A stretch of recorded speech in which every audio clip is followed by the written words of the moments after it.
Hello everyone and welcome back to my channel. तो जैसा कि आप लोगों को पता होगा कि गाइडलाइन ने आज 4 मॉक कंडक्ट कराए हैं। जैसे कि रियल एग्जाम में 4 शिफ्ट होती हैं, तो उसी प्रकार का इनका भी है। तो जो पहला जो शिफ्ट है, इनका स्लॉट है, वो 9 से 9:30 के बीच हो चुका है। और आप लोगों ने 9 से 9:30 के बीच में इनरोल करना पड़ेगा इसके लिए, तभी आप ये मॉक दे पाओगे। आफ्टर 9:30 आप नहीं दे सकते हो इसे। तो जैसे कि फॉर एग्जांपल जो शिफ्ट 2 है, वो 11:30 से 12 के बीच में इसकी टाइमिंग है। तो क्या होगा इसमें कि आप 11:30 से 12 के बीच में ही ओपन कर सकते हो, उसके बाद ओपन नहीं होगा ये। तो आप लोग दे सकते हो अपनी शिफ्ट के अकॉर्डिंग। जैसे फॉर एग्जांपल आपका पेपर सेकंड शिफ्ट में है, तो आप सेकंड स्लॉट वाला दो। लेकिन मेरा जो है जो पेपर है वो फर्स्ट शिफ्ट में है, लेकिन मैं सारे ही देने वाला हूँ। और अपने टेलीग्राम चैनल पे मैं सारे ही मॉक के स्कोर आप लोगों के साथ शेयर करूँगा। तो मॉक नंबर 1 जो मतलब स्लॉट 1 वाला है, ये मैंने दे दिया है और इसका स्कोर मैं आप लोगों के साथ शेयर कर रहा हूँ, जो अभी अभी कंप्लीट हुआ है। तो जैसा कि आप देख सकते हो, जो मेरा इसमें स्कोर आया है वो आया 56। और जो मेरी एक्यूरेसी है वो 95% है, जो कि बहुत अच्छी बात है मेरे लिए। और मैंने 78 अटेम्प्ट करे थे टोटल। तो अगर मैं बात करूँ इंग्लिश की, तो इंग्लिश में मैंने 22 अटैम्प्ट करे थे और मेरी जो एक्यूरेसी है वो है 82। और मेरा जो स्कोर है वो है 18।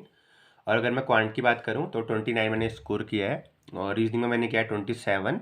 तो एक चीज़ ये अच्छी है कि क्वांट और रीजनिंग में मेरी 100% एक्यूरेसी है। और इंग्लिश में तो एक्यूरेसी का कंसर्न रहता ही है, स्टिल मेरी एक्यूरेसी इंग्लिश में भी सुधर रही है। तो अब मैं आपको दिखाता हूँ कि मैंने रीजनिंग इंग्लिश में क्वांट में कौन कौन से क्वेश्चन अटैम्प्ट किए, जिसकी वजह से मेरा इतना स्कोर आ पाया इस मॉक में। तो अगर मैं बात करूँ रीजनिंग की, तो मैंने ये सारे क्वेश्चन मैंने अटैम्प्ट किए हैं, आप लोग देख लेना। तो पहले ये वाली पजल खुली थी और मैंने स्टार्टिंग में ही पकड़ ली थी ये, और बन गई थी ये 2 मिनट में मेरी बन गई थी ये। तो थोड़े से पॉसिबिलिटी ज़्यादा थे इसमें, लेकिन 4 पॉसिबिलिटीज़ थे टोटल, लेकिन 2 पॉसिबिलिटी जो थे वो जल्दी कट गए थे, तो ये बन गई थी। और इसके बाद अगर मैं बात करूँ इनइक्वालिटी थे, तो ये आसान थे इनइक्वालिटी, कोई ज़्यादा दिक्कत नहीं आई इनमें। तो 4 क्वेश्चन इनइक्वालिटी के थे, वो बन गए थे। और ब्लड रिलेशन मैंने नहीं करा, क्योंकि ये बनता तो है नहीं, तो ब्लड रिलेशन मैंने छोड़ा है। और ये काफ़ी 2 नंबर का था ये, और लेंदी भी लग रहा था, समझ में भी नहीं आ रहा था मेरे, तो मैंने इसे छोड़ दिया। इसके अलावा मैंने ये वाली पजल बनाई थी जो कि आसान थी। बहुत ज़्यादा आसान नहीं थी, लेकिन आसान ही कहूँगा मैं इसे। और मेरा हालांकि इसमें 4 मिनट लगे हैं, लेकिन इतने लगने नहीं चाहिए थे इस पजल में। तो आप लोग बताना कि आपका इसमें कितना टाइम लगा है। और इसके अलावा जो मैंने नेक्स्ट क्वेश्चन किया था, वो मैंने ये किया था डायरेक्शन। तो डायरेक्शन भी आसान था, 3 क्वेश्चन थे इसके। तो डायरेक्शन के बाद अगर मैं बात करूँ, तो ये वाली पजल मैंने छोड़ी है, मंथ वाली। तो इसमें काफ़ी सारी पॉसिबिलिटीज़ थे।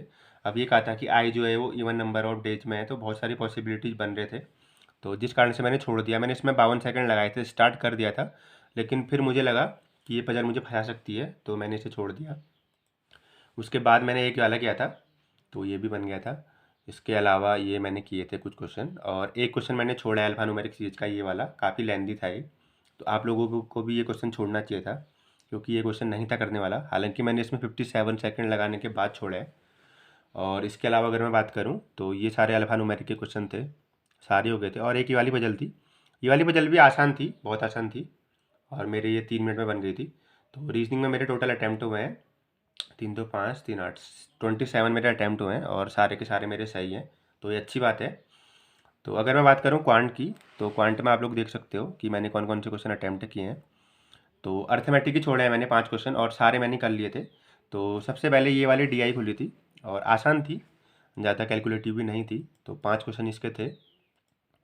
इसके अलावा मैंने अर्थमेटिक के कुछ 5 क्वेश्चन किए हैं मैंने इस पेपर में। और अर्थमेटिक के अलावा क्या आया था मैं आप लोगों को दिखा देता हूँ। एक वाली डी आई थी, ये भी आसान थी, बहुत ज़्यादा कैलकुलेटिव नहीं थी, आप इजीली इसे कर लेते।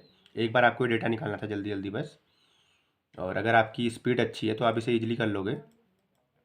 इसके अलावा जो डेटा सफिशिएंसी आया था, और बहुत लोग ये सोचते हैं कि डेटा सफिशिएंसी हमें छोड़ना है, लेकिन डेटा सफिशिएंसी सबसे आसान लगता है मुझे, क्योंकि इसमें कैलकुलेशन नहीं करनी पड़ती है। अगर आपके कंसेप्ट क्लियर हैं तो आप इजीली इनको कर लोगे। तो क्योंकि इनमें कैलकुलेशन तो करनी होती ही नहीं है, बस ये निकालना होता है कि कौन से स्टेटमेंट से हमारा आंसर आ जाएगा। तो 3 क्वेश्चन इसके थे, मेरे से बन गए थे 3 के 3। और सिंप्लीफिकेशन थे, अप्रोक्सीमेशन काफ़ी आसान था, और नंबर सीरीज भी थे, काफ़ी आसान थे। क्वाड्रेटिक भी थे इसमें 2 क्वेश्चन, वो भी काफ़ी आसान थे। तो 29 मैंने करे हैं क्वांट में। तो आप लोग बताना कि आप लोगों ने कितने करे हैं इसमें। तो अब अगर मैं बात करूँ इंग्लिश की, तो ये सारे क्वेश्चन मैंने अटैम्प्ट किए हैं इंग्लिश में, और मेरे 4 ही क्वेश्चन रॉन्ग हुए हैं। तो इंग्लिश का पेपर मेरे को इनका थोड़ा सा मॉडरेट लगा इनको, और मेरा ये भी गलत हो गया था पैरा जंबल, और ये गलत नहीं होना चाहिए था क्योंकि ये आसान था मेरे अकॉर्डिंग, बट मेरा ये गलत हो गया था। और मैंने कुछ ये किए थे वर्ड स्वैप। तो पेपर इंग्लिश का मतलब टफ़ ही था वैसे देखा जाए तो, अगर आपकी इंग्लिश वीक है तो थोड़ा सा मुझे टफ लगा। आप लोग बताना कि आप लोगों का इंग्लिश में कितना स्कोर आया।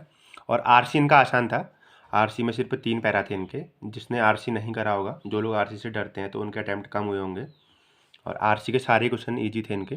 मेरा एक क्वेश्चन मेरा गलत हुआ है आरसी का, ये वाला, और एक मैंने छोड़ा था सिर्फ, और मैंने सारे अटैम्प्ट किए थे आरसी के। तो ये था मेरा मॉक का एनालिसिस, तो आप लोग भी इसे दे सकते हो अगर आप लोगों ने नहीं दिया है तो।